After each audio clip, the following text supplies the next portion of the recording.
go, go live. Pardon me. And it usually takes about 30 seconds to log in this side.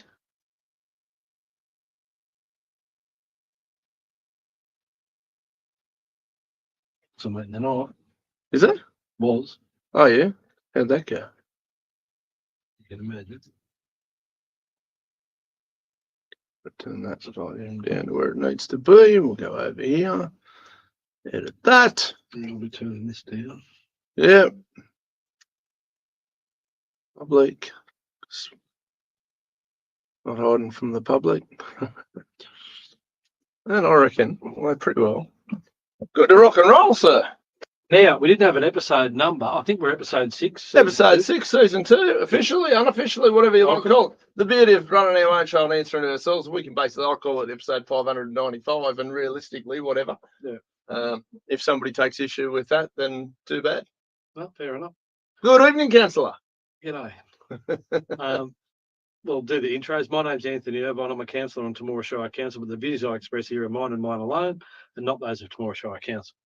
Dean McRae, and I find it funny that he has to make a statement like that just to cover his ass, because we have people in this world that are such control freaks that they're really, really concerned that a local sitting councillor shouldn't be allowed to say exactly what they think, and that becomes a confusing factor for people who are obviously anti-free speech advocates, whereas I'm an absolutist. And as far as I'm concerned, I say what I want, when I want, how I want, and I'm owned by nobody, and I'm really only answerable to the people who I choose to be answerable to, but I do try to be honest and transparent with everybody at all times. Well, let's kick off on that note with probably the first subject about control and secrecy and not allowing people to know what's going on. Anyone who follows local government in Temora knows that I've been subjected to multiple codes of conduct, and these codes of conduct have come at great expense to the ratepayer resident of Temora Shire Council. I'm sure the soon-to-be-formed Ratepayers and Residents Association will potentially take great issue with such waste and frivolous spending. And this isn't secret information. This is information that's been published for the consumption of the public. In the minutes published in November of Temora Shire Council's November meeting minutes, code of conduct costs for the season 24, $40,933. Yeah, right. Now I'm sitting here with the minutes from the February council meeting. So these are accessible on the council's website. They're freely available. If you want a paper copy of them, you can request them and council will provide them for you. So the information contained in the white pages here are not confidential. You always scare me when you break out big folders of paperwork. Well, they're pink pages, they're confidential. These are white pages, these are public access information. What makes the pink ones confidential? There's a few different criteria and they have to jump through a few hoops. Commercial in confidence, we might be deciding a tender.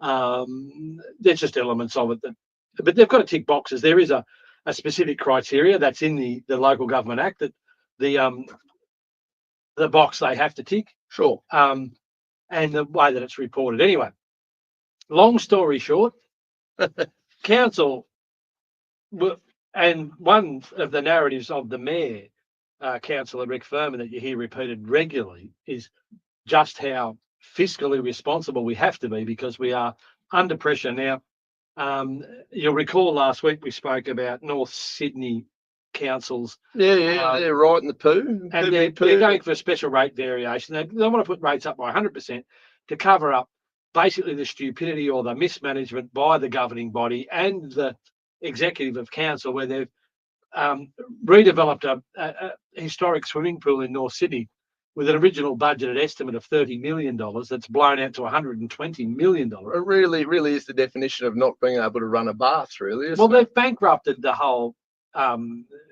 council through mismanagement. Of course. And of course, who's going to be left holding the can? No heads have rolled that I know of, where multiple heads should.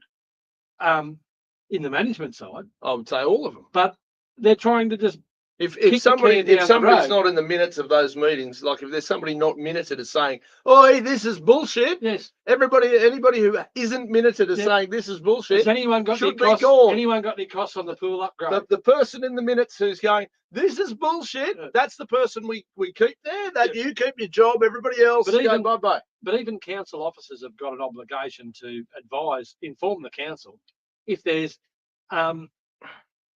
a real change in circumstances. If there's a risk that appears. It's only our little 100 million. I mean, what change in circumstances is that? It's other people's money anyway. Well, that's the whole thing, isn't it? And this is where it gets a bit disgusting. Anyway, long story short, we've been provided, and this is accessible to anyone, and this is accessible to people outside of Temora Shire, of course, as well. As it should be. There's a report here in the assets and operations where report 4.2, sporting facility user charges. So they're trying to recoup some of the operating costs of the sporting grounds, and they go to great lengths to report. I don't mind mentioning that during the recent council elections, I did put a heap of proposals up for arguably semi-privatising the entire show, and making people, or creating a relationship whereby council was nothing more than a basic landlord, and the sporting clubs take a direct ownership over these facilities. Well, that's what happens in some shires, but in other shires, the council wants to run the whole show, and they get left with all the costs, and then they want to amortise that or push that cost onto the community. Yeah, and I disagree with it completely. There's two parts to this. Up until now, this cost has been spread across the whole community.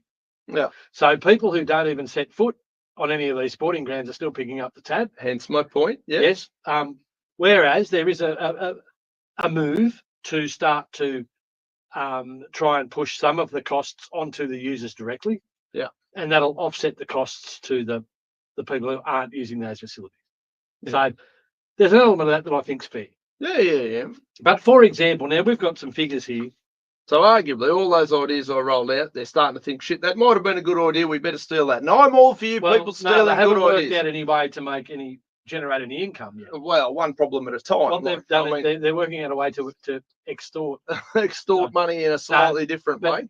To impose fees and charges on users, whether or not the users think that that's a fair. Well, again, impost. I'm all for a user pay system. Simple. Nixon Park. They've got a breakdown over the past 5 years of what it's cost to run that facility. Yeah. That includes mowing. Is it going to make me cry or what? What's the number? Well, the 10-year average is about $120,000 a year, $114,563. But on a 10-year average, you'd think it's escalating. Everything creeps up over time. Of course it does. 22-23 is 143,000. Yeah. 21-22 is 140,000. They're saying a 10-year average 114. But I think that's fairly flattering when you consider that costs go up, not down. So when you take a 10-year average, it's a little bit. Oh, but I'm the man. The costs all come down. Yes. No, but it's a little bit misleading when you say a 10-year average when costs are going like that. So you average those costs. Inflation's raping and pillaging the whole damn show. Yeah.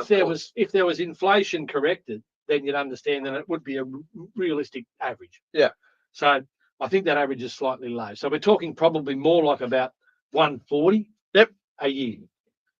Now, which, let's be fair, great facility, well looked after. I've got no dramas with the quality of the facility. They've got two football grounds, one that's used for rugby league over the winter, one that's used for Australian rules over the winter. They've got both of those grounds they play cricket in over the summer. That's what I was about to get to. They do cricket clubs, we've got little athletics, we've got two football club, netball club, yes, rugby league club, yes, junior rugby, whatever combination of. There's an awful lot of junior Aussie rules gets played up there. Most of the junior rugby league gets played at Bob Aldridge, a different facility. But yeah, sure. But when you high utilisation, great benefit to a lot of people in the community. Yeah, absolutely. And I don't think you get but I also don't want anybody who's not interested in any of those sports whatsoever to have to contribute to that. That's not their problem. You go and contribute to the 10-pin bowl section of whatever or whatever you choose to sort of participate in is where I look at it. when you go through it and you look at all these charges that they want to apply to all the sporting clubs, they've got, Temora Rugby League Seniors, Temora Aussie Rules Seniors, Temora Rugby League Juniors, Temora Aussie Rules Juniors, Temora Rugby Union Seniors, Temora Rugby Union Juniors, and on it goes. Temora Soccer Club, cricket clubs, area park cricket club, footy club, blah, blah, blah. The total that they hope to raise in a 12-month period with these increased fees and charges adds up quickly, just purely out of this report. To be $37,600 to cover 140,000 just for Nixon Park. Well, when you add them up, they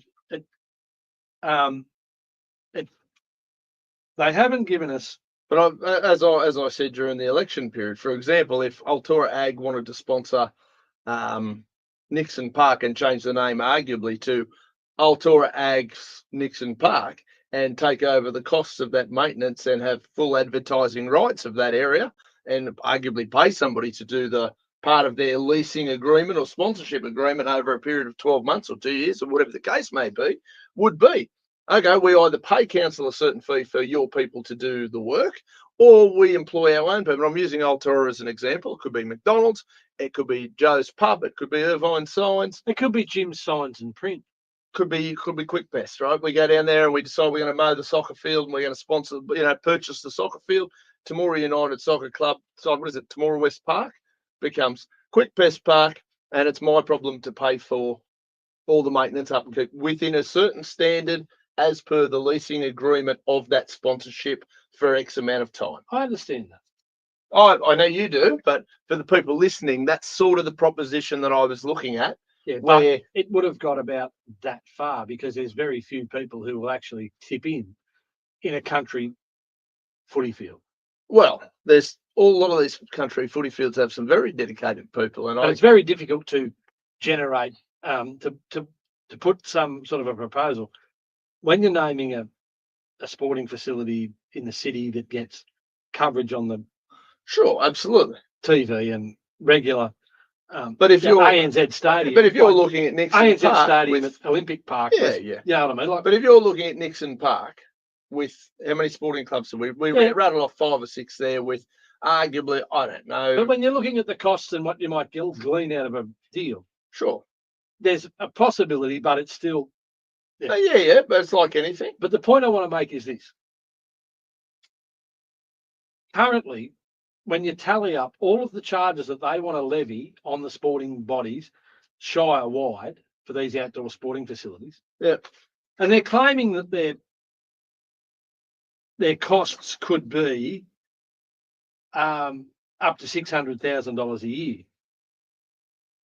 and they're really trying to recoup about $37,000. The cost of half of a lawnmower, man. Well, it's almost like it's 5%. Yeah. 10% would be about 60. Yep. Last year alone, Temora Shire Council spent $40,933 on code of conduct investigations. Well, that's a solid investment. They're getting a lot of the ratepayers getting a lot of bang for their buck. Think about all this. Well, they're getting a great entertaining show every Thursday night. That no, but seriously, what are they getting? That's what they're getting. That's all they're getting. Well, that's all they get. $40,000 a year. They've had at multiple occasions where they've what do they call it? They express their extreme disapproval at my behaviour. A censure motion. Yes. Yeah. Yeah, they've had multiple censure motions and not much else. There's been some matters referred to the Office of Local Government from prehistory. I think dinosaurs were still on the planet when that got first sent to the OLG, and nothing's come back. So that's obviously high on their priorities. So I don't know whether the community would do a comparison and say, you want to charge us $37,000 for $37,500 to use the sporting fields, yet you go and spend $41,000 on codes of conduct that we really can't see any value in. How do we support that? Well, now some people probably do see some people think Irvine's a prick. Get him. Yeah, well, absolutely. I think there is an element of that. Oh, for sure.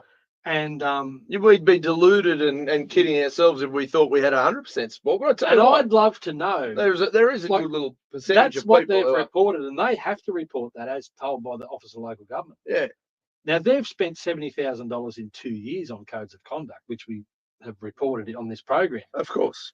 So that goes a long way to paying exactly what they're trying to levy the users of the sporting fields. Yep.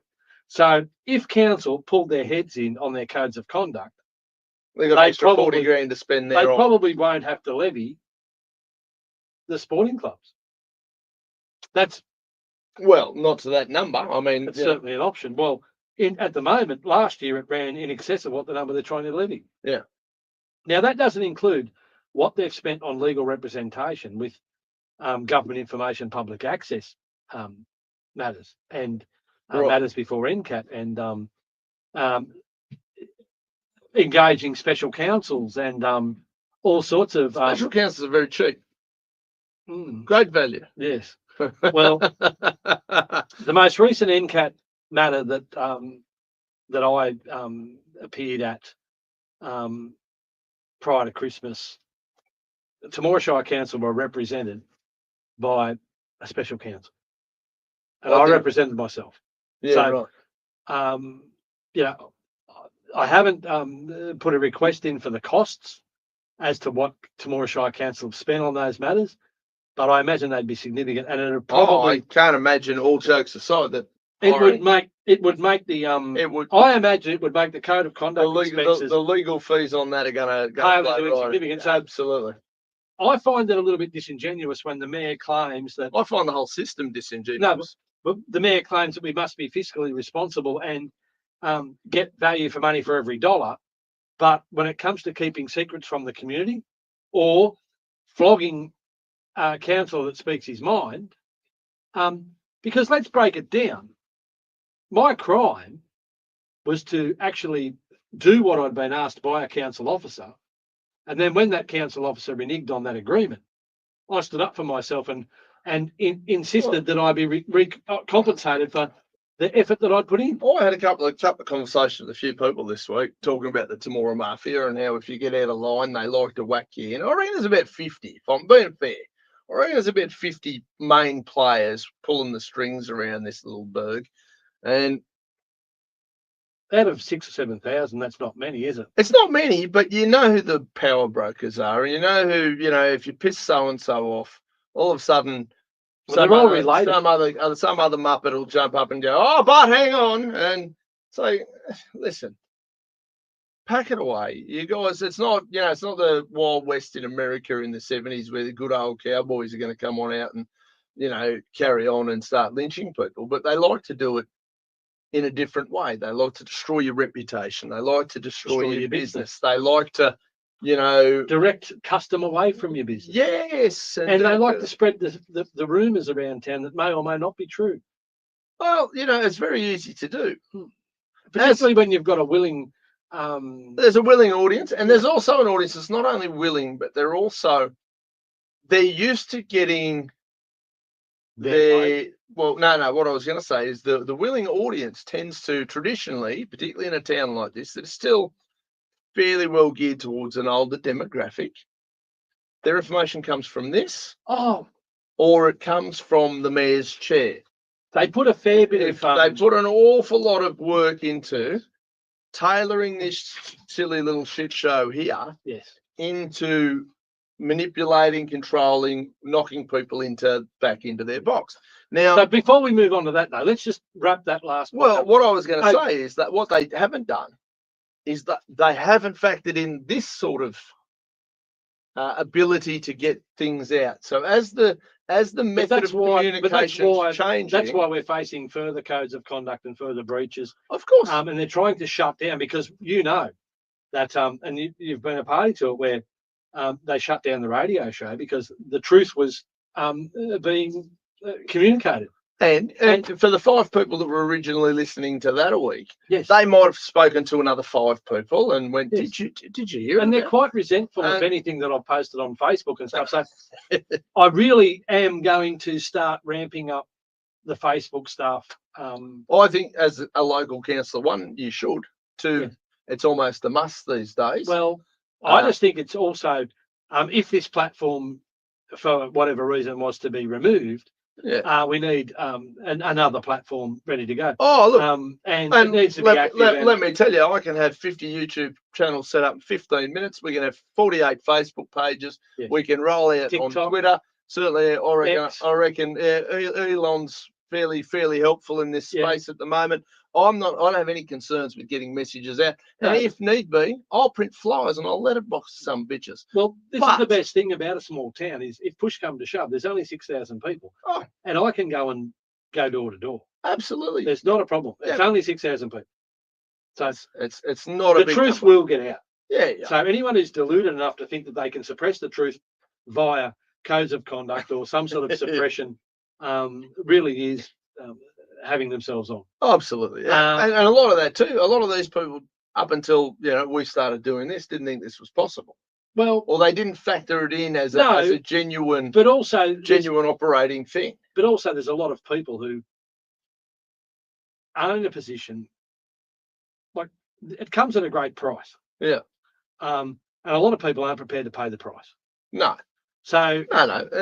In order to stand against a corrupt organisation or to expose a bullying organisation, it does take a toll on an individual, and it does. It can take a toll on a family, and it takes a lot of time, and you need strong support around you, and they use some really dirty tactics to really adversely absolutely affect you. Let's no holds barred. Let's not pretend that this is quite literally just paper shuffling. It's quite disgusting. There's a lot of insidious bullshit that goes on. It really is quite disgusting. Absolutely. I had a conversation with someone during the week, and I said my greatest crime was to stand up for myself when I'd been basically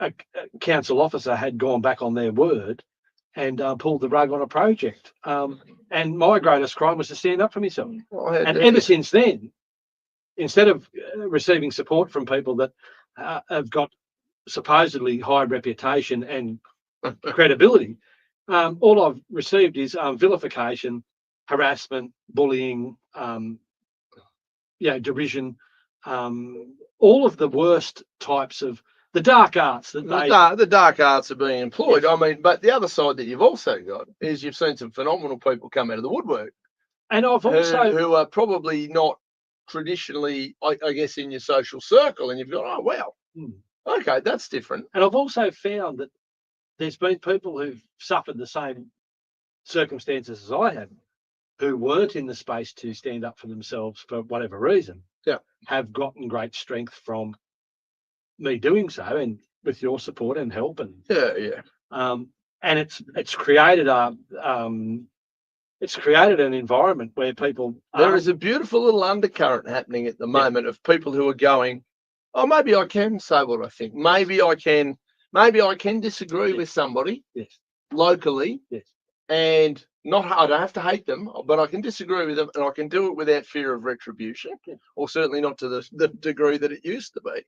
Because if anybody is, suffering from retribution, I'm more than happy to sit here and call it out.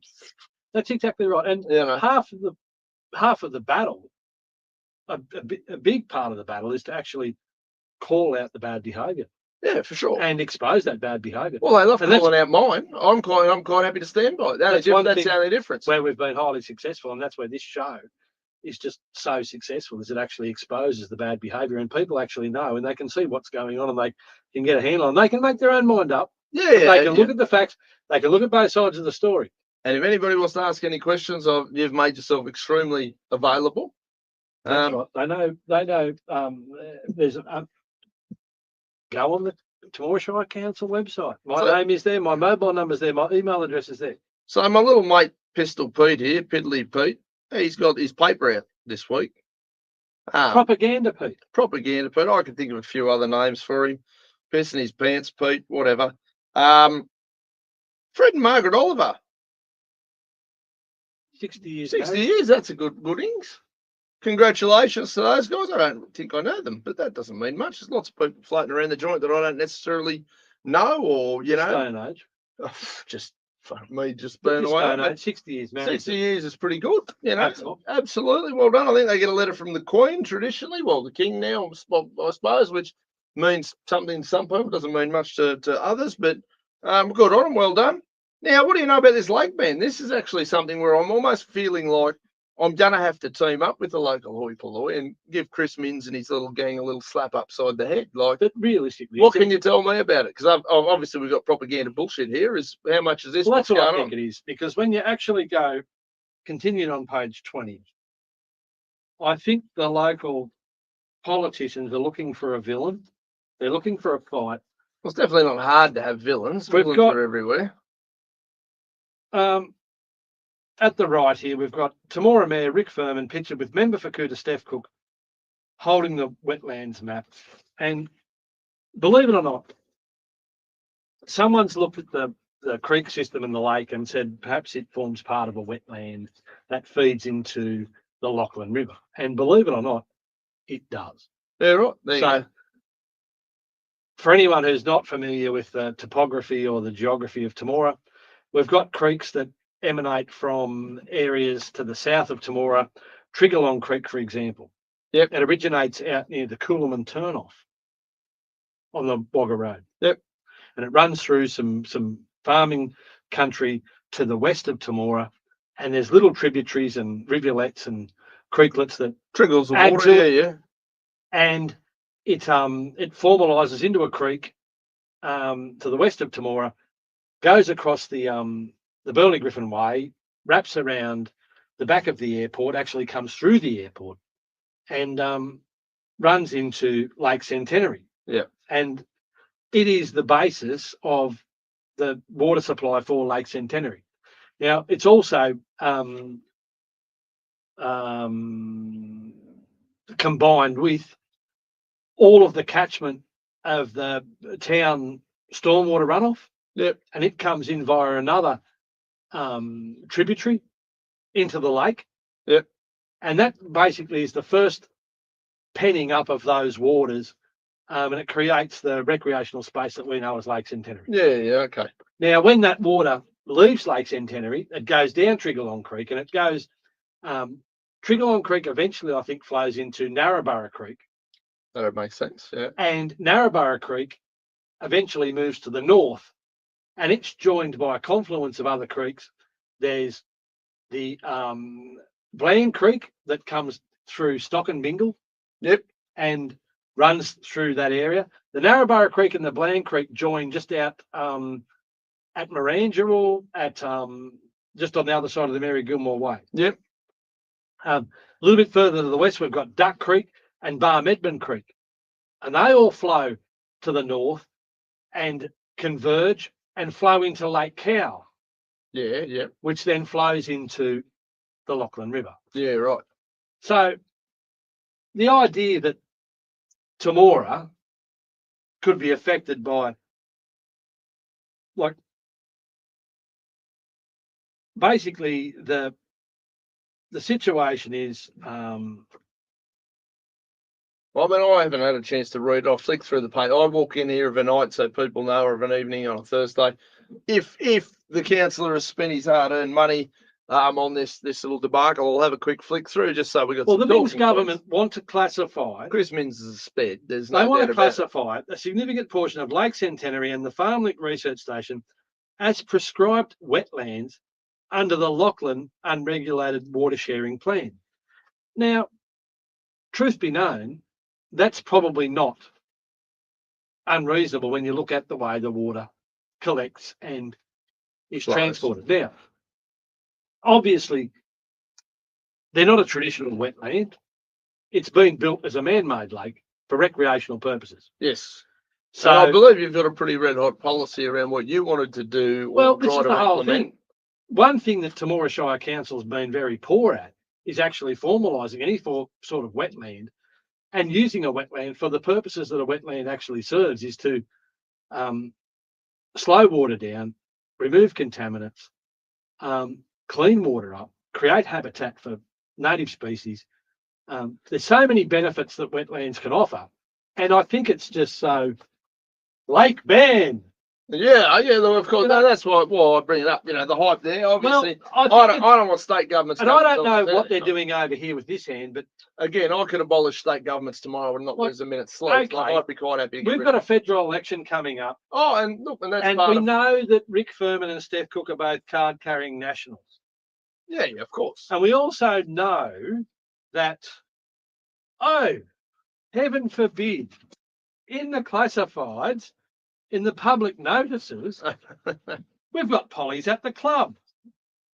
So Temora Shire citizens are invited to come and meet with Michael McCormack and Steph Cook for a question and answer session on Tuesday, the 4th of March at the Temora Ex-Services Club, hosted by the Temora branch of the National Party. Well, heaven forbid. So here we are on the 20th of February with a sensational headline that the Minns government, who are Labor, as is Albus Newsy, and you know, Michael and Steph, we need an enemy. We need one fast, and we need an issue. You know, the only thing that I think Rick and Steph could have done, and this is the photo for anyone who hasn't bought the paper yet.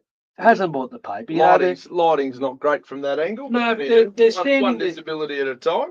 They're standing there almost matched up. It's as though they've been set up with their matching hats and very concerned looks, and matching hats is a bit cute. Well, it's something almost staged. Almost, of course, it's staged. All these things are staged. You know, like, I mean, let's be fair. There's a million photo ops, and there's a certain amount that you got to do. I know all about it. I get it. Makes sense. Here's something that I'd much prefer Steph to be concentrated on. Fixing the Wallenbean Bridge. Yeah. Now that's one that does need to be. That's going to be sitting there for 70 years. That one. Well, now speaking of 70 years, back to this wonderful literary example of a newspaper. I'm actually having fun having a flick through this tonight. This is kind of cool. Well, we had the 60 years and still no bypass. The New South Wales Minister for Regional Transport and Roads, Jenny Aitchison, met with the member for Cootamundra, Steph Cook, and Temora Shire councillors and council staff in Temora on Monday. Now, I cut some time out of my day to go to that meeting. Did you? How'd it go? Well, we're waiting for another 160 years for a bypass, aren't we? Well, the headline, of course, is 60 years and still no bypass. So when I first was talking about it, my understanding was about 25. Oh, you're right.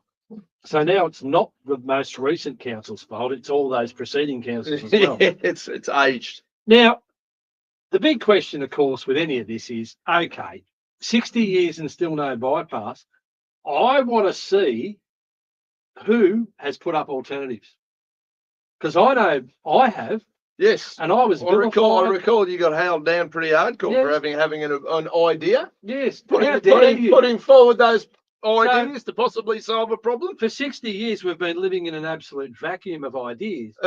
and there's obviously no will from any form of government from any time period in the last 60 years to have a bypass. So if you want trucks out of the main street, you've got to think a little bit more creative. No, they've solved that. They just closed the road off, tore it up, and now you've got a detour around. It's fine. Problem solved. Right, trucks are out of the main street. Well, they were today because you couldn't drive down there. Yeah. They'll be on the back roads. Well, they're on the back roads. That's different. And they're tearing them up. Yeah. I mean, tearing them up. And here's the thing with ideas, right?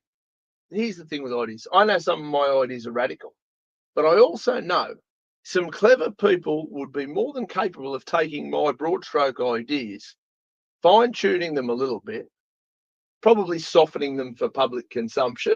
I know I'm a bit out there. Them. But then they've got to take ownership of them, and then they've got to leverage them so that it's their idea. I couldn't give a rat's ass. I can seriously see. I would love people to steal these ideas. With some of the developments, there was a housing development that got approved, a DA that got approved for a large lot residential development on the Junee Road. Yeah.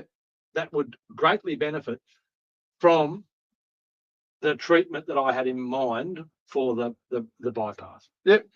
There were a lot of other benefits that could have been implemented with that. I'm sure that behind the scenes, there are people within council who think that my idea was a fantastic idea. They just need to figure out a way to promote it as their own idea and not to get have me partners. removed, Yeah, and then in a couple of years' time they can make it their idea and they can take the kudos from it. of course. Now we've already seen that. I was the only person who put in a submission for the street tree study. Yeah, I remember. 12 months later, they took one of the key points that I raised in my submission and they redrafted it and they re-released it. Now there was no mention at that point in time that this is a submission. This is lifted directly from Councillor Irvine's submission of 12 months prior. No, that would not suit their narrative. Because I'm the devil and I'm the troublemaker, and there's no way known that the devil and the troublemaker could possibly have a constructive idea that would be beneficial. For the benefit of society, of which there's many aspects that I do not share a love of. I don't care who steals my ideas and turns them into a winning one, as long as they win. I couldn't give a rat's ass about kudos. I don't care I don't care if my headstone says he was a bastard and we all hated him and somebody somewhere went, yeah, we know that's where all that shit come from. I'd be quite happy with that. I don't care. As long as some smart people know where the ideas have come from, because I'm telling you, it's an absolute idea vacuum at times, this Temora Shire Council. I'm not sure about it at all. I had to give up a lot of my day on Friday last week for a strategic planning day. It started at 9 a.m. and finished at 3 p.m. A strategic planning day sounds thrilling. I'd rather chew glass. This 10-year strategic plan, and I'm telling you, it's an absolute void of good ideas. Now, I took the time to introduce some of the leaders of Temora Shire management to some of the ideas, and just in a quiet setting, put forward. And I planted multiple seeds on that day, and I'll be really interested to see how these seeds grow. Yeah, of course. Because I think the biggest problem they've got is how that they can basically pilfer those ideas and then turn them into their own. That's what. And take credit. Because I know, and this is the whole thing. This is one part of it that really does annoy me. I've spent 25 years making certain members of Temora Shire Council look good because I've been doing projects for them. Of course. They've been leveraging my creativity and my productivity and my attention to detail, and they've been ticking the boxes and getting these projects and paying the invoice. Yes, getting these projects done and signing off and going, wow, I look fantastic. Wow, I look good. Geez, this guy makes me look fantastic. Absolutely. Send him some more work. And that's not a negative, as long as at the bottom of it there's a Irvine sign sticker or whatever. This is the thing. When they open the project, it's the mayor, the project manager, and the architect. I just had a quick flick through. I think we've still got 4 to 5 photos in this 3-page newspaper of the mayor. Like, fucking fast. They're down a little bit. But they're down a little bit. We get fucked. But no, this is where they make it seem in this bloody newspaper that not one other councillor does anything at all. No, because everything good in Temora Shire Council comes directly from Rick Furman's behind, like the sun in the morning. And can't possibly. The sun shines from my behind. It can't shine out of anybody else. No, there's only one of us. No, seriously. If you want to share kudos, just make sure it goes through Rick. Yeah. Rick will let you bask in his limelight. I tell you what, I feel so blessed. No, but you seriously will. You will enjoy the glow, and you will. That's it. That's how it is. I'm telling you, it is so stage managed and so manipulated and so controlled. At the moment, he's. I'd love to see him do something like this off the cuff and be able to pull it off. I'd love to see him do a Q&A with a non-National Party filled room of stooges who are going to ask stage questions. I'd love to have him do a Q&A with me. Oh, well, that's what I'm saying. We've suggested last election. They don't like the questions. It's got to be the stage managed, because take out that little gang of nationals, kind of protective overlord, and these people can't answer questions. They can't solve problems. Well, They it can't. expose a lot of the other side that they don't Absolutely really it want was. to talk about. And look, and that's been going on in politics since the Forever. Borgias were popes. Yeah, forever. You know, there's nothing new No, there. I'm not. But you know, it is kind of once you got a bit of a grasp on history. It's just a bit none sad. of this is new. None It's of a bit it's sad to surprising. see it at such a small town level when people can see through the bullshit, but they actually still. They choose not to. Yeah. They don't want to know about the shit unless Now- they tune in here for a bit of a squiz and they find it amusing or entertaining. Okay, so according to Oh, you're back on that one. According Yes, to- the bypass, it's never going to happen. we're never going to get a bypass. So in the meantime, what are we going to do? Well, We'll apparently, celebrate the fact that we farmed for 60 years. apparently nothing. Well, nothing's a good alternative. Nothing, apparently. do nothing, say nothing, and blame other people because Yes. nothing's happened. Do not offend. Do not take a risk. Do not put your risk your popularity by making a decision that could benefit the community long term. I think the fact that I've never been popular has been a bit of a superpower for me. I think we're rats. It really shits me because I used to be widely accepted. You were very, very popular. But because I actually stood up for myself, now I've become less popular. Less popular, that's what happens. Now, what happened in Coolman? Tell me about Coolman. Who's this bloody silly-looking communist on the front page here who's very upset at social media? Well, he's the mayor. Yes. Of Coolman now. Is he Apparently- Labor, Liberal, Greens, No, Nationals? they're unaffiliated, of course. Yeah, sure they are. Right, what's his hat? Dave McCann is the mayor of Coolman. What flavour of authoritarian is he? Well, Do we know?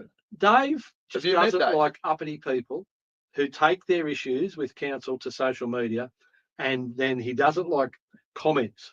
You're not allowed to make comments. No, you're not allowed to make comments. I had a very brief flick through that, and I Yes. guess from there his approval is you send him a private letter that he can then shred, Yes, and and that's as the long as ending we of can have a your- meeting in a quiet room, and nobody else And no thinks one about it, knows and there's no what was said. opportunity.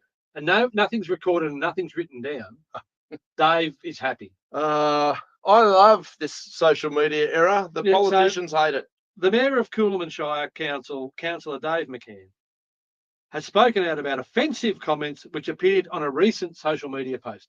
Now, this was to do with a developer who. Was that the farmer we spoke about, or whatever it was? Bought a thing, did a heap of work on it, No, he invested a heap of money, Had his a own property- money, from what I understand. property on the Wagga side of Coolman. He put in a DA to build a shed. Halfway through that process, he said, "You know what? We could make a reception venue out of this. We might up the ante. What else do we need?" Yep. And he went off to council and he got a list of. This is his story. Yeah, He got a list of boxes he had to tick. According to him, he ticked all those boxes, and then they said, "Oh well, Here's another list. here's some more boxes. with 100,000. Here's some more to spend. boxes. Here's some more boxes." Yeah, and spend some more money. According spend to some more money. Dave, that's not correct. Poor Dave. Anyway, Dave doesn't like the fact that a heap of people piled onto social media. And had their say. called him and or the Yes. councillor cockhead. It does Now- sound very similar and mirrors some of the things Well- that go on here. I had people tell me that this week that they've been blocked by the mayor recently because apparently they've been watching this program. Wow. I know, right? They've That's- been blocked. I mean, I'm not actually friends with the mayor on Facebook. I Well- figure when I see him, I'll talk to him. But Can I don't- tell don't those need people to, you can that- stalk me all you like. that, look, in the long run, you'd be far better off watching this program than actually indulging in the mayor's social media. Here's the vibe that I get. If you've got a mayor who's blocking people for not just sharing his views and yes, and this guy's here very upset that people are critiquing them publicly, Yeah. these are the sort of coward control freaks that need their asses whooped Well, by the public. I'm not saying physically they go and just beat need them to up. I'm just answer- saying they need to be answerable. They need to get whooped, and they need to understand that they're accountable. Same as Casey down in Victoria. The councillors had to get escorted by police out of last night or the Yes, day but before's council meeting, and rightly so. They've put in draconian permit Of system course, where you have to get a permit to basically live fart on your own property. Yeah. Exactly Now, right. listen to And this. don't think that ours aren't all heading in the same direction. That's where it gets to when these people are left unchecked. But- They had to be escorted out of a council meeting by police due to fear of having their asses kicked But even by the ratepayers. They're This constituents. article, we've got no author. Of course It's not by Camillo Malakari or Sean Cunningham or Propaganda Pete Marnie. it's by no one. So By we can nobody. assume that Dave McCann's written it and well. they've just put it in. And I don't like social media, and I don't like people saying things that hurt my listen feelings. to this. The most offensive of the comments has been removed, while other comments attacking council for its perceived failure to support a development in the Coolman Shire remain on public view. The cause of the controversy was a social media post which appeared on Facebook on the evening of the 6th of February and quickly attracted over 100 comments. After the author claimed his development of a function centre known as Methuselah Estate, located on Pikes Lane at Coolman, was being stifled by council. Now, Councillor McCann expressed his concerns about the dangers of social media. Shitting bricks, I can tell you. Highlighting this issue. I hope he was wearing a condom and a mask and a crash helmet while he was typing this. This issue is an example of the dangers that exist with the platform. Similar to this platform that we're sharing now, we're actually talking about this shit. Talking about these things and opening it up. If people here want to comment, question, they're more than welcome. Now, Councillor McCann said that as opposed to this type of post. Listen to this. This is the most absurd comment when you consider this where it's the forum that it's in. Yeah. Councillor McCann said that a number of the comments demonstrated that the authors simply accepted what they were told without question. Oh no! Oh goodness! That wouldn't happen. Like it's more independent. It wouldn't happen on both ways on those things. No. And and there are some people who, if I turned around and told them the sky was purple, pink, black, whatever, there would absolutely be certain people who go, "Oh, Dean said it. That's fine. Well, that's good enough for me as far as credibility is." And there are people who feel the same way. For example, about Rick, that if Rick says it, it must be law and must be whatever. The reality of it is, some people are just going to side one way or the other, and that's how it is. Well, Councillor McCann expressed his disappointment that so many people had jumped to ill-founded conclusions without knowing all of the facts. Oh, well, you had your opportunity, Dave, to get on there and tell the facts, but you chose not to. Could have jumped on there and been a real man about it and said, "Here's a video. I'll make a statement, or I'll answer the question." He goes on to say, on the page, do it. Have the balls. This is social media at its very worst. So many people simply accepted what they were told and did not question it. Is that the same as this paper at times? Oh, well, same as paper, or same as... Do you recall the letter to the editor written by Peter Cartwright? I do recall these matters, yes. I provided Mr. Cartwright with full transcripts and materials, yes. There's been no follow-up. No, I don't believe there has been. But Peter Marnie and Peter Cartwright both expected people to accept his words without challenge. Yes. And when he was provided with further facts for consideration, he chose not to continue down that path. Yes. Now, they just launched into attacks on council with some choosing to make vile and offensive comments towards council staff. Well, look, there's a line there for sure. But now, listen to this. We all should remember that truth is always the first victim of social media. Bullshit, Dave. That's a complete lie, Dave. Absolute bullshit. Yeah, spaz, Dave. There you go. There's a hurtful word. I just used the hurtful word. But that's bullshit. Here he is in a printed media publication, and we know just how much the mainstream media has been exposed for lying and spreading misinformation. We've just watched they were all funded by USA anyway. Disinformation and propaganda. Yeah, complete lies. Now, Dave's making this blanket statement. But I'm assuming Dave's worked out that he's got no control whatsoever over what people want to say on social media. But relative to the Tamora Bugle, he gets a little bit of creative control over what can and can't be seen. He can put his view forward, and people sit there and they gobble it up. And there are going to be some people do that, and they're entitled to. I'm all for it. Listen to this. I want to repeat that line. We all should remember that truth is always the first victim of social media. Dave, I believe truth is the name of Donald Trump's social media network platform. I also think you're a bit of a spaz. I don't think we're going to get along, Dave. You and I aren't going to be friends. I love the debate. I love the open. If somebody wants to go on social media and call me a world-class prick, they're not going to have me. I'm not going to sue them for defamation. I'll laugh and I'll go, there's some truth in that. But you'll recall sort of when Councillor Bushell attacked me on social media and posted an offensive and highly misleading post on my Facebook page, well, I didn't get upset.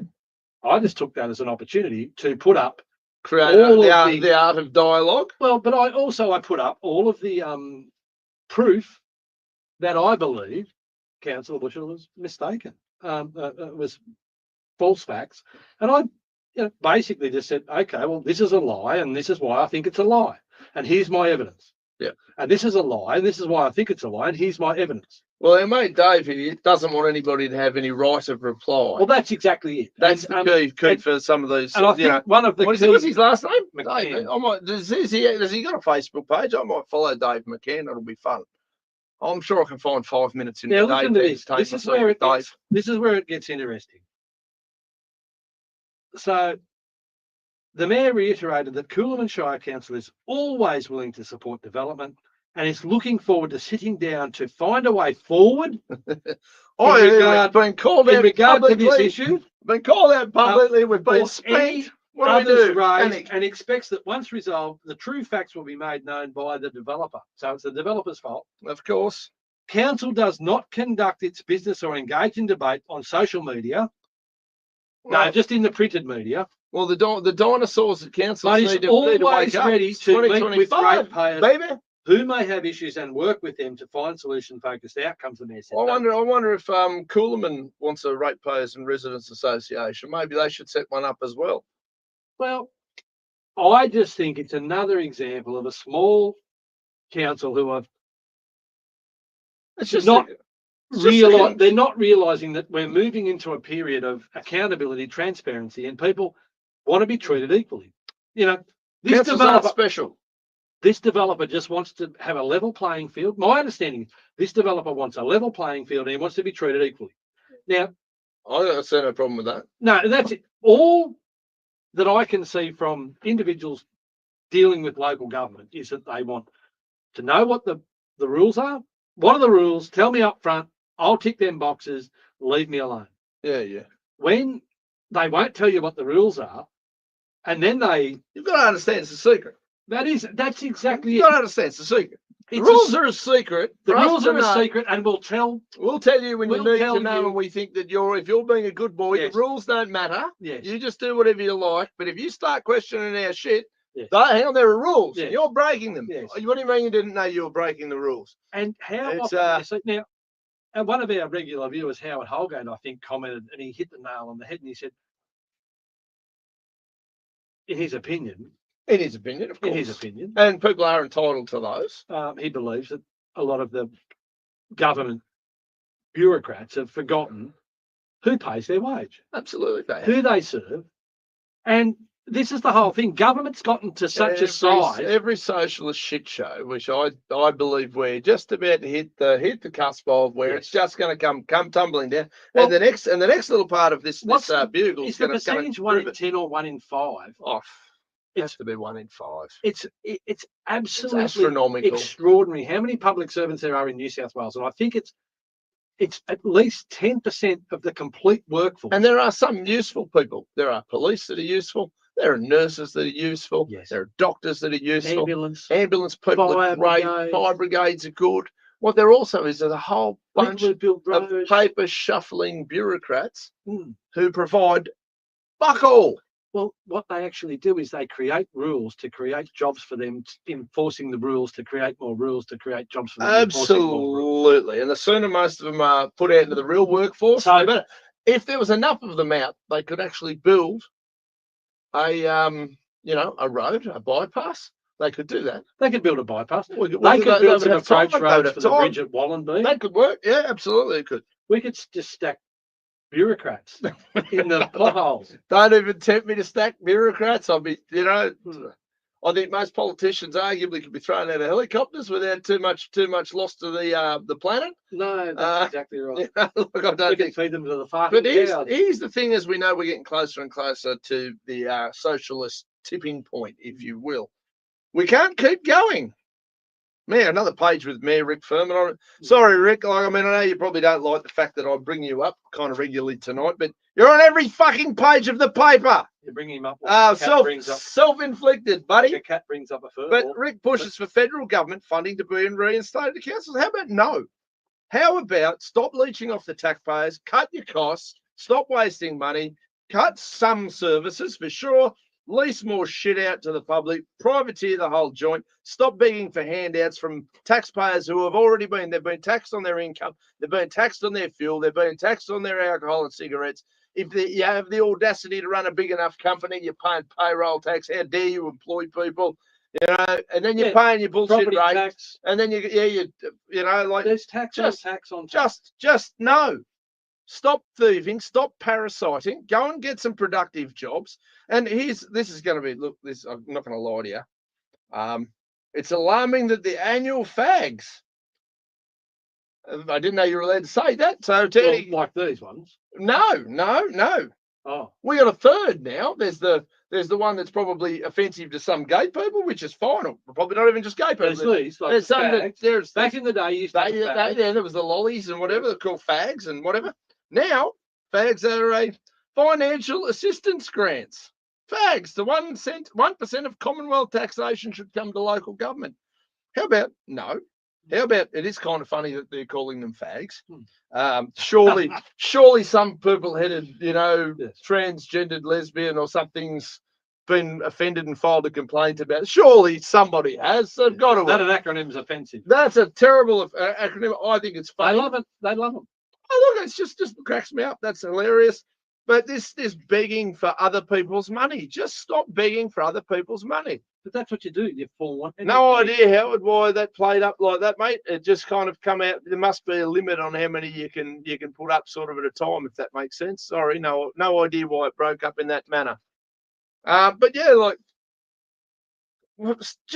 these people just can't function without other people's money. Now I need other people's money to sustain, obviously, my business. Once you've got other people's money, then you've got power because you can dial it out. Yes, to your friends. Or it's very easy to hand out other people's money. Yes, and there is nothing so. Then once you've got control of that money, then you can give it out, and you've got power. That's what it is. Once you control it, you're doling out other people's money. Did I tear your whole paper to pieces? No, I just wanted to put it back together and do a quick count. Oh, you're going to do it? It's like Where's Wally? So we've got a picture on the front page. Wow. I don't think he's on the second page. By the way, whoever went up and stole all that shit from the Rotary Club needs to pull their head in. 2, 3.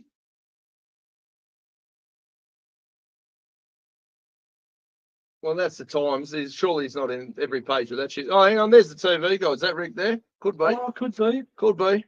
Maps. Married at First Sight. Actually, maybe we should nominate him.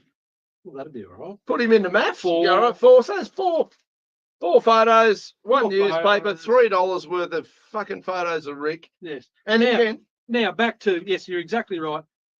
But I usually am. Thieves hit Temora charity. Now, the Lions Club recycling facility got broken into, and they actually broke into the cages where people put bottles and cans for recycling. So can you imagine breaking into the Lions Club and walking out with 2 arms full, 24 or 30 cans, right? Like a master criminal. Yeah. And you go down to the recycling machine at the IGA and you put them through, and at the end of the day, you get $3. Now, the padlock that they cut would have been worth 15. Yeah, it's so sad, and it's easy to It's obviously some kids or some very, very, very down and outers. And there's a lot of down and outers. Yes, there's a lot of down and outers, and there's an awful lot of people. Surely, return on investment. If you've got to go in and even to buy a set of bolt cutters to cut the padlock to steal $4, $30 worth of cans on a good day. $30. $30 worth of cans because you get 10 cents per can. That's 300 cans. That's a lot of cans. You can't carry 300 cans. Maybe they might have had a car, a truck, a ute. They might have backed on up. No, seriously, it's just. I don't know. It's kind of sad. And so we do. Well, but we do have an awful lot of people in this town that are down and out. mate. I'm telling you. Now, there are some people, I'm not going to lie, and I'm not a soft touch with this shit. There are some people who deserve to be down and out. A lot of it's self-inflicted. There's some shit there where you If go, you've made really poor choices and you've continually doubled down on those poor choices, and then you some people get there and that's where they get, Yeah. right? And there's some people that are lazy Yes. and love the handouts and that's going to get harder and harder. diving, they're always trying to find a shortcut. There's no, You know, the shortest cut is just to do the shit right. That is the shortcut. Do the shit right. Do what you say you're going to do. Don't rip anyone off. That's the shortcut. Okay? That's newsflash. If you do what you say you're going to do, and you, that's the shortcut. Yeah. I'll tell you, here's another thing though. Like, now I don't know how much. I went to get an insurance quote today. Now, I consider insurance to be essentially protection money. It's no different. Only difference between us, instead of Italians in suits or Russians in suits coming to you saying, pay your protection money, you've got the other side of it, which is, insurance companies, which are just legal gangsters in suits doing the exact same shit. And instead of them, throwing you off a building if you don't pay, they just burn you, your house gets burnt down and you're kind of buggered. Or if you're in a position where you're flooding or whatever, they just pull that rug out from underneath you, as they've been doing in places with flooding and shit like that lately, we've noticed. I spent nearly 30 minutes on the phone with this nice young human. I assume he sounded young. And we went through all this rigmarole, went through everything. And when he gave me the quote at the end of it, I nearly fell off my chair. How much are we being extorted by these people? I could not believe, for the insurance that I was looking for the items that I was looking for, the number that came back. I'm like, for that number, I can buy 10 of these items in the next 2 years. Why in the frig would I have any inclination to pay that kind of money to you to protect that? They're just like a bookmaker, though, aren't they? They basically say, look, I don't want to take that bet, so I'm going to offer you odds of for sure $1 So Absolutely. if you put $100 on that horse, you're going to win $1. But so pretty much you don't take the bet. You look at the people that are insured, you got to insure your house. You got to insure all this shit. Because you can't afford not to. You can't afford not to, but then when all these companies are reneging anyway, because they're fucking gangsters. Yes. And there's no accountability for them. They just do whatever they want. They rip people off. I'm going to work out how to start a fucking insurance company. I'll start my own and I'll make it people's insurance. There's got to be a way to do a people's insurance company. This is only anecdotal, and I haven't backed it up in a while, but I'm sure there are still people in Malakuta living in caravans who got burnt out in the fires prior to COVID. 100%. Now, that's only anecdotal. So I need to go back and actually, that'll be my homework for next week. I can guarantee you. Speaking of our homework, we're not going to touch too deeply on it because it was pretty nasty when we look a bit further into it. But we'll touch on it because we do always do what we say we're going to do. It was something that was a bit sort of glossed over last week. There was some well, that was because we didn't really know. I'd heard a bit about this incident in West. There was something flared up, and it got a little bit of traction on social media, and there was a little bit of a blow up over it all, and as it should be, because a young fella at West Wyalong made some pretty sad comments. Pretty disgusting comments. To be fair, like on Australia Day, and posted them to TikTok. Not real bright either. No, and it's caused a lot of trouble, and it's brought a lot of issues to light, and it really has just demonstrated how far we haven't come. Well, and when we spoke about it as well, there are some people who think this society. Just to clarify, the comments were based around Australia Day and Aboriginal people, and they were pretty nasty. Yes, they were pretty nasty towards Aboriginal people. Yeah. I hate generalisations because some people are shit regardless of race, gender, sexuality, fuck whatever. And some people are fantastic, and some people are just shit humans. And this guy, to what I understand, is a pretty young guy, and he said some really, really dumb shit, and he's never going to be able to take it back. No, it's out there. It's out there now, and he's sort of famous for it. He's going to have to own it. He's going to have to come out fairly. He's going to have to figure out how he's going to tackle it, and then what he's going to have to do about it. And it's hard to stand by it. And if he does stand by it, well, that's on him. But I'd like to think, one, that it's just a young bloke blowing off some steam over having a lot of that Indigenous stuff jammed down your throat. I know that I do not like Welcome to Country. I think it's a complete waste of time, money, effort, and resources, and I have no interest in participating in it. If you want to go and have one, go and have one. No tax dollars involved. Have all the Welcome to Countries you like. I don't have any interest in supporting most of that type of stuff. And I've said it publicly before, I'd also abolish the prayer from council chambers and shit like that. Get in there, fix the potholes, do your fucking work and go home.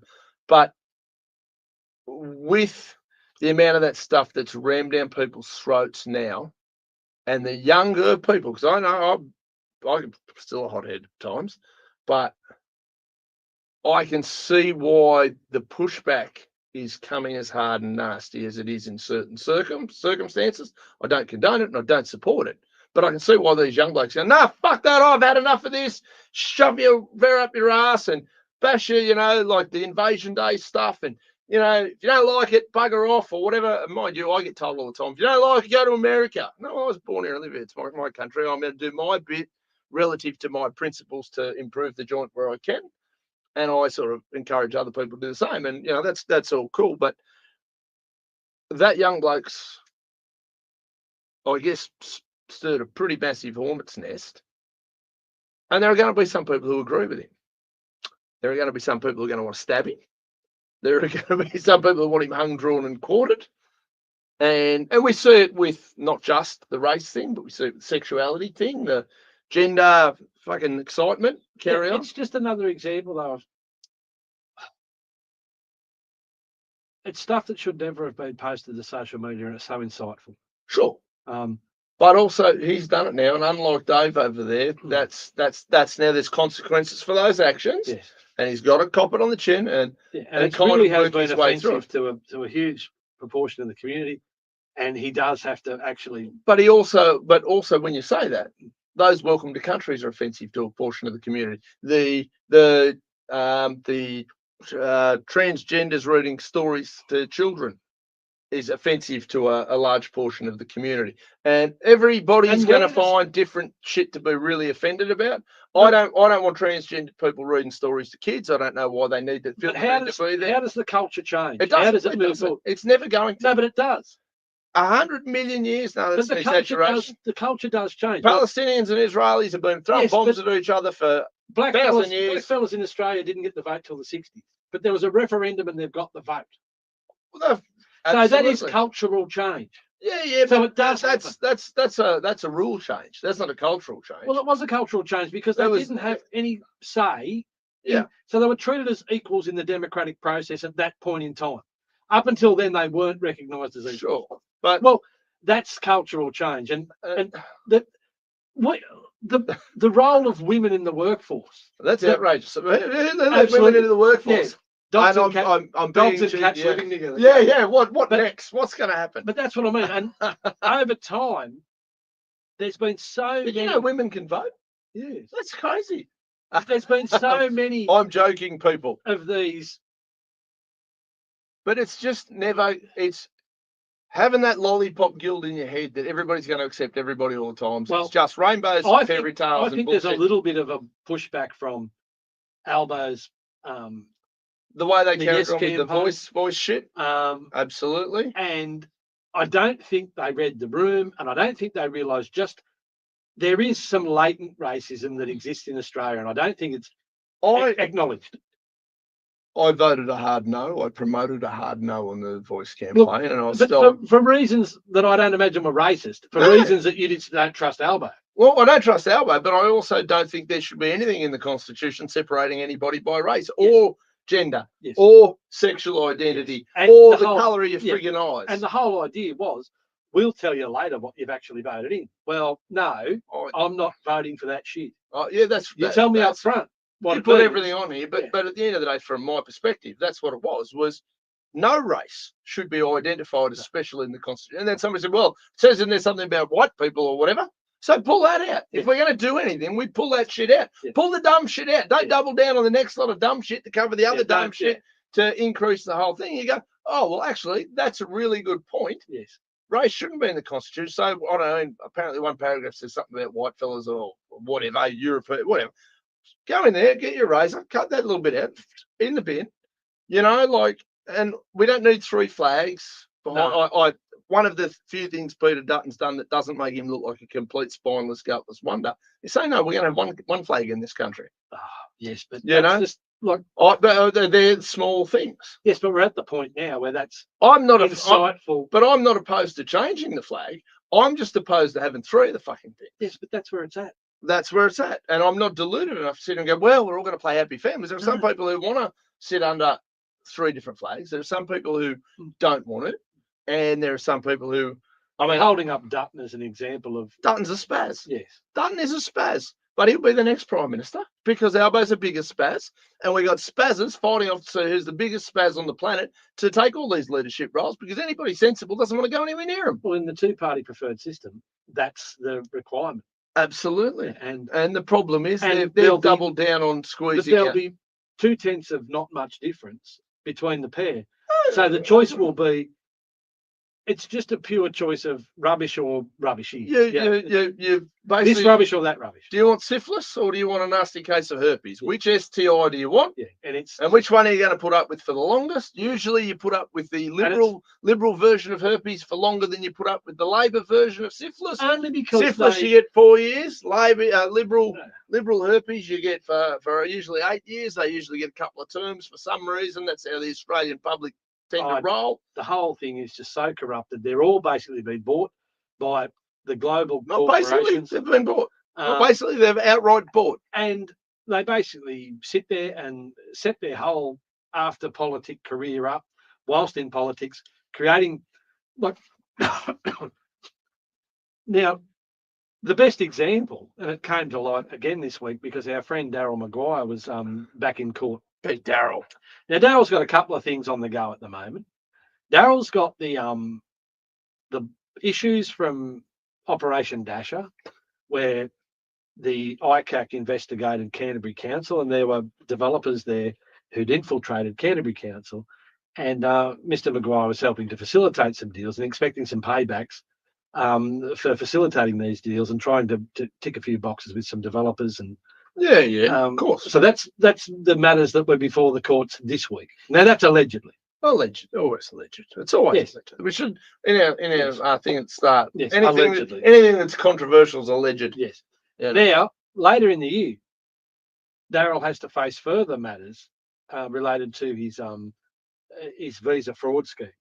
Yeah. Allegedly, where allegedly Daryl took pay to bring Chinese nationals into the country and do these suspect work placements where they never actually turned up to the workplaces. Yeah. And there were brown paper bags of cash money, baby. Yeah, changing hands. Yeah. Okay, now he's a politician. I'd say he's just a dumb politician who got caught. However, that seems to be a catch-all for politicians.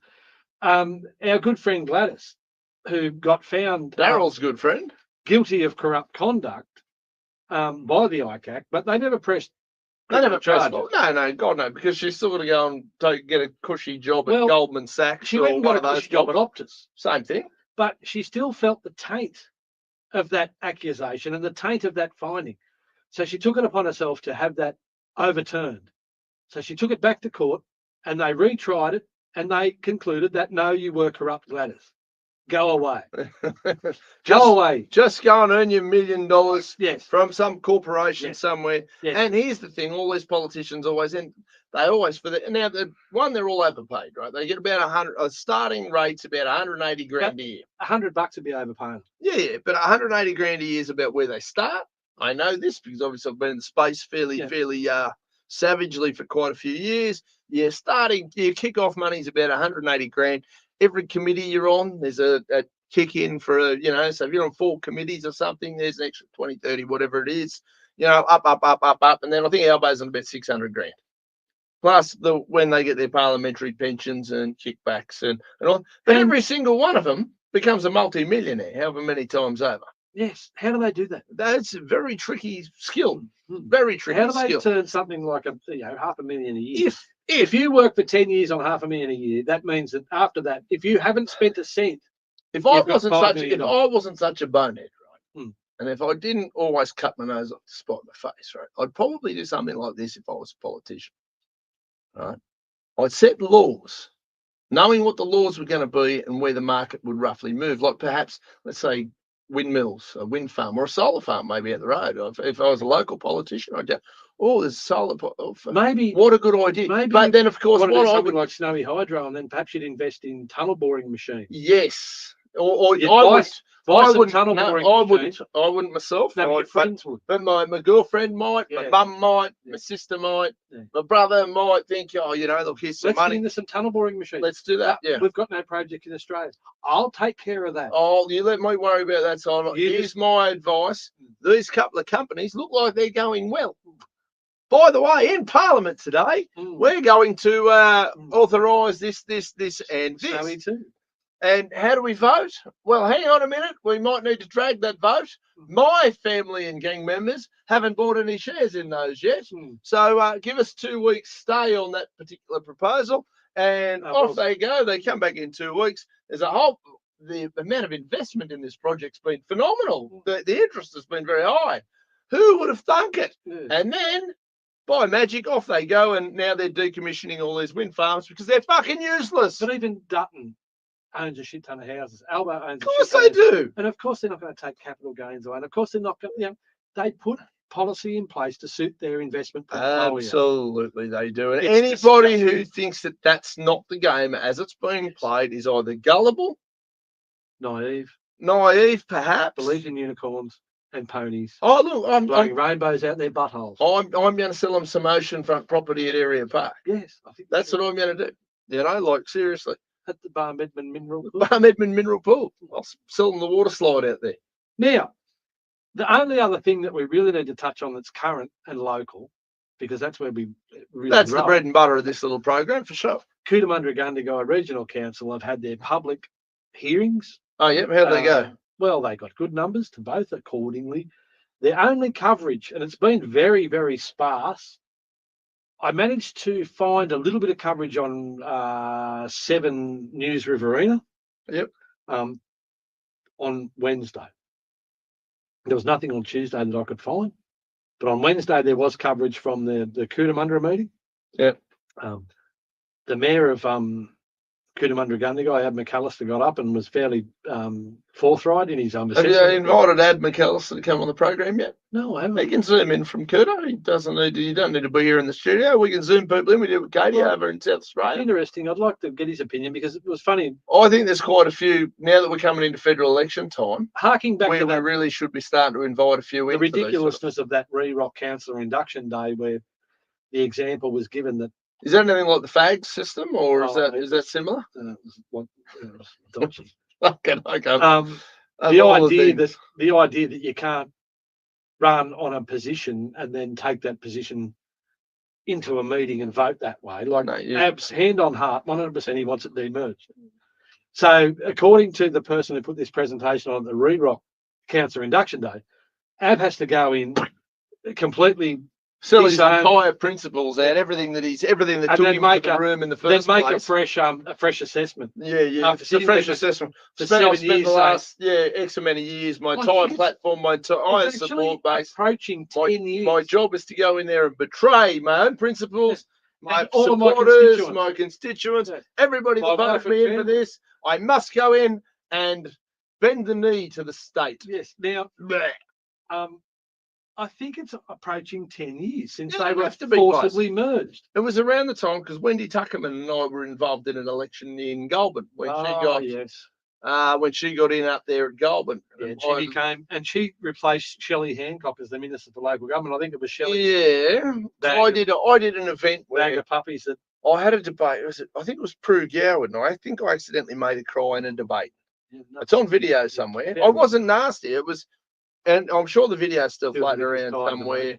It was, because when I first walked in, obviously, she saw the Liberal Democrats badge. She goes, oh, well, we must have a lot in common. Liberal and Liberal. Don't think she had a clue what I was about. But anyway, this debate. You set it straight. Oh, look, I set the whole room straight. And when I sort of started saying that I'd defund all the arts and I've got no interest in funding the arts, I've got no interest in government funding arts, sports, It's not the government's job to do any of that shit. It's the government's job to shrink everything down and let people who want to fund it fund it What themselves. you do is you build all these facilities that people can't afford, and then you charge them to use them. No. And in the meantime, you're spending all your money on other actions against other people who want to tell the story. And it's all about going backwards as quickly as possible. Now, Wendy's still in. Yeah, I thought that's probably fair. I don't know if she'd remember me, but I think Prue would probably have a bit of a pain in the tummy if we. Yeah, Wendy was the. And she was actually relatively nice to me at the time, but she was just quite stunned that I was quite happy to outright say, no, I disagree with you on this. You, I disagree with on this. I agree with you on that. I agree with you on that. I agree with you on that. I think you're off your complete rocker. Wendy was the mayor at Boorowa Shire Council before Boorowa, Hardin and Young got merged into Hilltops. Yeah. Then Wendy became the administrator of the newly formed amalgamation. So that's another demerger train wreck. Yeah. Apparently Hilltops is in all sorts of financial issues. Then Wendy moved into state politics, and she was elected the member for Goulburn. Yeah. Well, I was shortly after that, I think Shelley Hancock fell on a sword in the office of the Minister for Local Government portfolio, and Wendy Tuckerman took over. Then Wendy Tuckerman went through the process and made promises about demergers. Then they had an election. Yeah. And the Liberals got kicked out. And then that was when Rockin' Ron Honig got the job, Uncle Ron. And we're still waiting for Ron. Uncle Ron, I'm still waiting for you to have a quarter of the testicular fortitude you put forward to phone home. Yeah, have Ron's come out with a lot of really statements that we can get around. He's come out with some fantastic things that would almost make me vote for him if he was in my electorate. But seriously, as usual, he's underperformed, pissed the bed like most of these politicians. None of them have the but he's actually got a proposal in the Code of Conduct and the Code of Meeting Practice whereby councillors can criticise council officers. I'm all for it. I'm here for it. We can actually interrogate council officers, and if they're not performing up to snuff, we can ask them hard questions. Why? While ever we as people, as citizens, as people who currently have a vote that's worth something, some people would say it's worth we've been entrusted by said people. While ever we keep one, there's a double-edged sword here, because very rarely does anybody run who I sort of look at and go, fuck, I can get behind that guy, I'll support him. And usually if you see me supporting somebody publicly, or they've shown something that I go, I really like this, or I've had a conversation with them. The last few lots of elections, a lot of people have said, who are you voting for, what order are you putting them in on the preferences and things, and I'm quite happy. I'll go, I'm going to do 1, 2. I always do the full gamut, because I don't just like ticking those party boxes. I think that's a recipe for disaster. But I'll put it up, and quite often it'll be, well, I'm putting this guy above that guy, even though technically party-wise, I'm obviously a hardcore libertarian. But if I don't know the candidate for the Libertarian Party, which I used to know all of them, I don't so much anymore, I will, but I know the candidate, say, for One Nation, or even if it's whoever it may be. Could be a really good Labor Party candidate. That's rare, as that's a bit of a unicorn as well. But if I've had an experience with them, I'm quite happy to say I've had a bit of time with this person. I know them quite well. I know where they stand. The big knock on any of those party politicians is they have to vote with the party line. The only party that you don't have to do that's the Libertarian Party. Because that's the principle. That pretty much excludes all of them for me, because I want to vote for the person, and I want to vote for what they say they're going to do. And that's why I turn around every time and say, "This is the order," and I'll share my how to vote. This is how I'm voting. If you're not sure, a controlled situation, come to a Temora Shire Council meeting, and you'll see where there's no debate and things just get railroaded through. And anyone who stands up and asks some questions, they get. Even tonight, there were elements where I asked 3 or 4 questions regarding a new subdivision. Yeah. And the mayor got very uptight and suggested that I should have put those questions in writing before the meeting. Maybe you should just answer the fucking things. If you've got the answer, answer the fucking things. Why is this so hard? And the idea that one question, obviously, the answer of that will lead to the next question, and the answer of that will lead to the next question. So why you can't just sit there and go, I want to know this, and once I know that, I want to know this, and once I know that, I want to know this. Now, I can't put that in writing, can I? Well, no, you can't. And here's the thing: anytime, and I've been in many a forum. I've been on forums whereby the questions come from the floor, ironically, without being put in writing beforehand. You know, and I can always answer without too many problems whatsoever Yes. because I know my principles. I know what my Well, you expectations just go, are. what actually happened? Oh, that. This is where it is. Yes. And if I'm the mayor and I'm obviously got my little mitts all over just about everything, if the question is, well, how did this get approved, or how much is that going to cost? You either know off the top of your head, or you go, well, actually, as far as costings go, which I certainly understand because I don't remember numbers as well. I feel, oh shit, hang on, I'll go and get those numbers for you, or it'll be around that.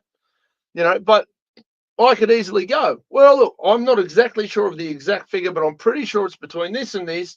By next meeting, I'll take it on notice. by next meeting, I will have that answer presented to you. I will put it around in an email to the people in the room, and I will even put it on my fucking Facebook page so that if anybody wants to ask me questions, go for it. No, but you can't run a government like that. You need secrets. The secrets because very, secrets very create important. power. And once you've got your little cliques and your posse, then you include them with secrets, and I'll tell you a secret. You'll be in my gang. Yeah. And no, we don't tell. And if you keep my secret, I'll have to keep yours. Yeah. That's how Epstein Island come about, I believe. I think so. Now, one of the secrets that I still haven't been able to uncover the answer to, I'm still endeavouring to find out, is whether or not our ex-general manager, Mr. Leto, is still on the books. Engaged by Temora Shire Council. They refuse to give me a definitive answer on that. It's one of those trick questions, you see. Yes, absolutely. It's very, very tricky. Particularly considering that the appointment was made by the mayor, and therefore on behalf of the governing body, and therefore on behalf of me, the appointment was made because I was actually in the governing body when that appointment was made, but they won't tell me anything about that appointment. Yeah. Now that to me is absolutely disgusting and grotesque. But it tells me all the things. One that I already know, but these are the things that I do try to impart to people who watch this show and follow any of my shenanigans on social media regarding the political side of life. Obviously, I've got multiple hats and what have you. But that's the stuff that's the only reason that when all this stuff got exciting, and I find out that their main mission was to shut you up, not answer any damn questions. That's bullshit. Yes. That's complete bullshit. You people answer to we the ratepayers, and you need to get that in your heads. Now, I'm happy to ask any question of people who I'm forced to pay. But even to the point where there's legislation that supports that, but there's a whole other organisation that actually goes. Look, there are some people who love that shit. I don't care what the law says. Here's what I'm saying is I'm somewhat. No, but when there's a law that actually supports the openness and the transparency. Well, I am compelled to pay money to this organisation. Right now, you people go, oh, well, if you don't want to pay it, we'll sell your house and go out and do whatever. Right? I like owning a house. I just don't like being forced to comply with bullshit that I haven't really agreed to per se. Well, that should be opt in and opt outs. But anyway, again, we know I'm extreme in some of these things. Don't put a gun to my head ever, because I'm only going to come back with a bigger one and a nastier one. But I sit here and I go, you people are answerable to me. And you, and if you're the elected official that got elected with my vote, I made no secret of the last election. I was a candidate. I voted for you. My reasoning was because I want you to be in there asking those hard questions. I want you gunning for that transparency. But they shouldn't be hard questions. They're not hard questions. Well, they're hard questions once you start telling fibs. They're hard questions when you're full of shit and they're you're a liar. Easy questions when you just say, yeah, this is what happened. That's what we did. And, okay, yeah, well, look, we probably mucked up that a bit. We're a bit of a tight bind. And you know what? After 30 years, we weren't quite sure how to deal with that problem. So this was the path that we took at the time. And you know what? I would have bought that. I would have quite happily went, oh, well, the more secrets they tell, the more suspicion that they arouse. The less trust that comes from we the people. Yes. And, again, I had no interest. I made it very clear. I told the mayor to his face that I had no interest in getting involved in the local political scene when I first came to town. Well, back to town, obviously, around the COVID time. And he's going, oh, you're not planning on, oh, I know you don't like council. No, I fucking detest all of them. Well, I said it to him at the front of his shop. I had no intention of ever being on Temora Shire Council. No. Until they shit on me from a great height. And then I stood up for myself and they came for me. They come gunning. Yeah. So, as far as I'm concerned, suck it up. Oh, it's your fault. anyone who's got a problem with me being on council, have a look at yourself. It's your fucking fault. Absolutely. Self-inflicted. Yes. And you can see this happening And around I'm the the world. mirror, and you're seeing yourself in the mirror, and you don't like what you see. We're watching this happen around the globe now. Well, we The are. pushbacks going the other direction where, like if Not quick enough out here. Never quick enough. But look, if Elon goes into Fort Knox and it's fucking empty, I'm going to be on the floor belly roll laughing, because that will mean that we, as an entire globe, have been completely taken for a ride. Well, I think that's a given. Oh, we all know there's nowhere near as much gold in Fort Knox as it's saying there is.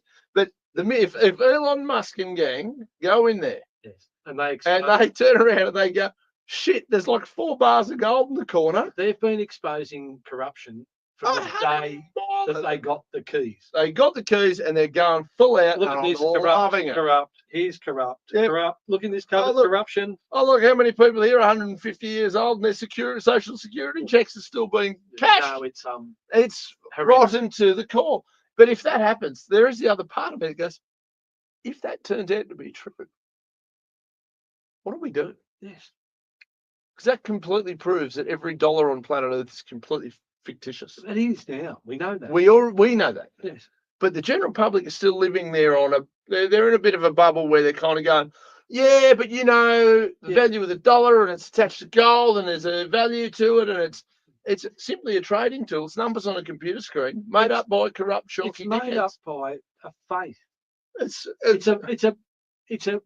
a faith that people have that they actually. Here's Elon. Open that big vault, Fort Knox, and the room's empty, and there's armed guards everywhere on the outside there to put across this facade that, they're apparently. And I was watching a bit of a thing today on it, and there's more gold currently moving into the US now than at any other time in. There's a huge amount of gold being moved out of the COMEX in the UK. Yeah. And it is being repatriated because people want to take physical possession, and they're not in a trusting enough state to believe that the piece of paper that says that they're entitled, they own gold. Yes, I've got a piece of paper, and it says I own a bar of gold in the UK. Yes. Well, how about you take that piece of paper and give me the gold? I'll have the gold, thanks. And, and a lot of that's extremely interesting to be watching, just from a I guess a global standpoint. Now, from a very, very small perspective, there's silver coin. Yeah, an ounce of silver. What's an ounce of silver worth at the moment? What's the going rate for an ounce? 52 Aussie dollars. Yeah. 16.50 a kilo. Yeah, that sounds about. Bitcoin, I think, nudged 93,000 US dollars yesterday. Yeah, it would be close. I'll have to have a look at my. And gold is very close to the 3,000 US dollar. Yeah. It's just such an interesting thing that. They're a beautiful thing, though. Yeah, lovely. That's an Australian. I actually have a couple of those from the Perth Mint. Yep, I have a couple of, not those coins. I have little bars with Ned Kelly and the Southern Cross on them. Yep. So they do that, and they're real money. That's value. Absolutely. It's in your hand. It's worth something at some point. Anyway, that's just a little. It is interesting, but I can't pretend I'm not looking forward to seeing Elon's report when he goes on Inloads February. Well, what's it got to do with Elon Musk? It's going to be good either way, isn't it? Because he's the best autistic bastard for the job. We just need someone who's not from the organisation to go in there and actually, not with their own eyes, come out and tell the rest of us, yeah, there is some there or there's not. Walk in there with a video camera. Yeah, what are we going to hide? What is there to hide? If Joe Biden comes out of Fort Knox and says, yeah, it's all there, I check. I just go, bullshit, Joe. Yeah, Joe's not sure if he's eating ice cream or if he's licking a window, the poor spaz. But, if I'm all for it. Get your cameras. Yes. Go in there. Show it. What are you afraid of? That's the gold reserves that the International Monetary Fund. No, this is the whole thing. This is the whole thing. The US dollar was backed with gold up until the 1970s, and then Nixon decoupled the dollar from the gold standard, and that then allowed the US to leverage it and print money as without having anything to back it up. Yeah. So that was when inflation basically went to the moon, and we went from, But we've all got we're this, talking figures now that they've got to invent some more zeros to make these. But that's all they're doing is it's just invented shit. And when you think about how hard people are working, people are working 3 jobs. The US government debt has gone exponential in the last 20 years, and it's just going to go to the moon because there's no way known that they can actually rein it in. They can't. They don't know how. Well, they're trying now. This is what Musk's doing. He's running around trying to rein it in. But even from Mayor Furman's perspective, with his idea of, like, you can charge the sports clubs to pay for the sporting fields, but whilst ever you're spending stupid amounts of money on ridiculous codes of conduct or keeping secrets from the people, you're still going to go backwards. Yeah, absolutely. So stop spending money on stupid things, and be very look. This strategic planning day was a disgrace from the perspective that it was held in this upper room at the town hall. The acoustics in that room are atrocious. We had a presenter there, and we only had 6 or 7 tables of groups of 3 or 4 people, and the presenter needed a microphone. Like, the room has been so, like, it was a live, bright room where someone with a reasonable voice could certainly communicate the whole room. Yeah, right. They've deadened it up with a big absorptive wall. They've got absorptive panels on the roof. They've got another absorptive wall at the back wall.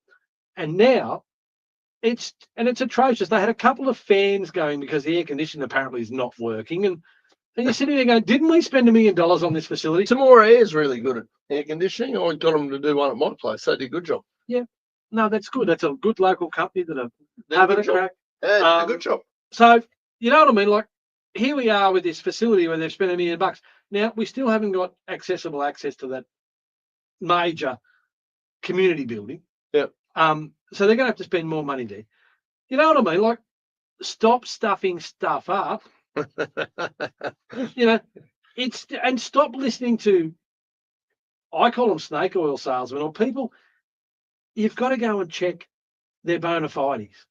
So many times the council engage someone and they like what they're hearing and they keep paying the bills. Oh, look, they don't actually go and check the results. They check the resume of the guy who was, the general manager of, a Toys R Us. When you've been a general manager, you get a job as a general manager. Or you were general manager of Blockbuster Video, because who are they going to ask to check and confirm whether this is true? Exactly right, the general. I was the CEO of Ansett. The general manager of Wireless Steelworks. Yeah, that's right. It's pretty easy to fabricate bullshit if you really want it. And it seems to be it doesn't matter how bad a job you do. Once you've had that position, you tend to get another position just like it. Yeah. Well, that's right. There's always somebody desperate enough to fill a gap that they'll go, oh, you've got experience in the space. Well, you've got experience. You actually trash that council, but you've had general manager as a name. And we've got nobody else who's got that sort of experience. No one else has got the front. Come on here and pillage away. Yeah. Pillage away these. Look at these peasants. Here's your gold credit card. Here's your car. Here's your fuel. The peasants here are ripe for the pickings. And if we have to put the rates up, we'll put the rates up. I think we can. But I think sometimes when you look at the pay packets of some of these people, you realise just what a dirty job it is. Like, you've got to get paid a lot of money to do some very terrible things. Oh, I tell you what, and I don't think I could. I can't do it. I just can't do it. I couldn't. They couldn't pay me enough. For 5 minutes and then look in the mirror. You can't. When it's all said and done, when you sit back and you're 80 years old and you look in the mirror, and if you're a scumbag with a big pile of money, you're still a scumbag. I reckon I'd feel better about myself if I was had a big pile of money from robbing banks. Yes.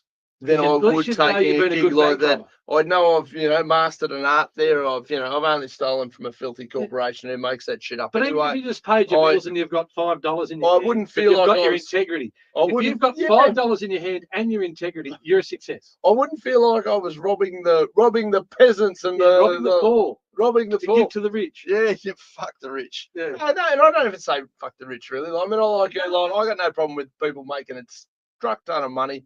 But Christ, sometimes I look at how they do it and you go, not at the expense of humanity.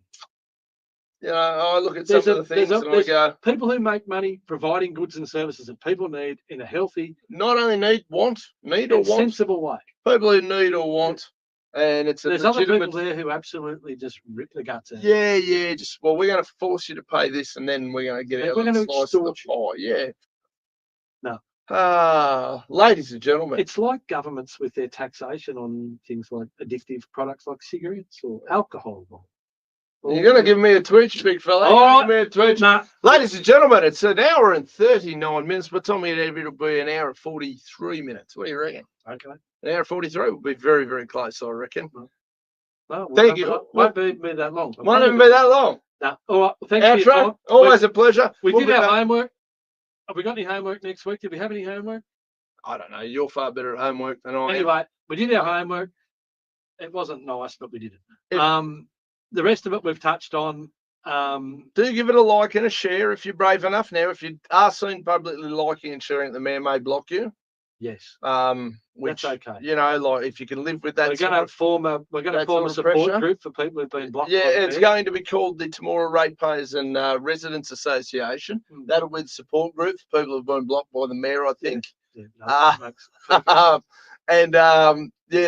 little project, I don't know, I might knock that out sometime next week. That might be my homework to get that sort of I've got my school, but I'm telling you. You're a little bit busy. I mean, I'm a bit busy too, but it's bloody good. I've already done a lot of work in that space whereby it's not like we're going to go and set up an organisation or anything. No, it's all sitting there. We just got to facilitate some good people who'd like to take an active role in that sort of thing. And ask some questions. Ask some questions. I'll put them on paper. I'll take them to council if they like. Well, we got a council who's happy to take them to council. I'm happy enough to sit there and arguably assist in the facilitation of a project of such nature. If anyone out there in the community's got some questions, some burning questions that they'd like answered, I'm quite happy. Send an email. What's your email address? airvine@temora.com. You've got a government email address. Mate, I'm a councillor. It's on the council website. I thought you would have been banned from one of them. They don't. Mate, I've got a council email. I've got a profile on the. A profile? Yeah. You're not allowed? I am. No.